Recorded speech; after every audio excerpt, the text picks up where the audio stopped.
શું તમે જાણો છો કે ભાદરવા સુદ ચોથના દિવસે ચંદ્રને જોવાનું કેમ ટાળવામાં આવે છે? તેની પાછળ ભગવાન ગણેશજી સાથે જોડાયેલી એક રસપ્રદ કથા છે. ચાલો જાણીએ.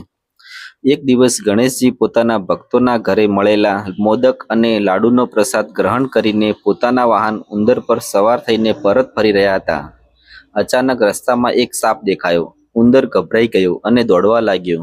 ગણેશજી નીચે પડી ગયા અને તેમના લાડુ ચારે તરફ વેરાઈ ગયા. આ દ્રશ્ય આકાશમાં બેઠેલા ચંદ્રદેવે જોયું અને તેઓ હસવા લાગ્યા.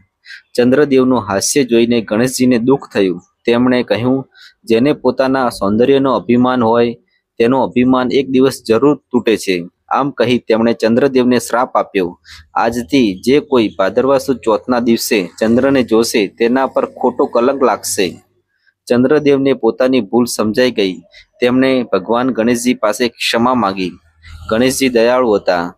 તેમણે શ્રાપ સંપૂર્ણ દૂર ન કર્યો, પરંતુ તેને હળવો કર્યો અને આશીર્વાદ આપ્યો કે ભક્તિ અને પ્રાર્થના દ્વારા આ દોષથી મુક્તિ મળી શકે. આ કથા આપણને શીખવે છે કે ક્યારેય કોઈનો ઉપવાસ ન કરવો જોઈએ અને સૌંદર્ય કે સંપત્તિનો અહંકાર પણ ન કરવો જોઈએ.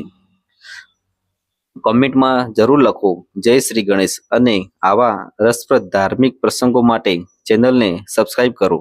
જય શ્રી ગણેશ.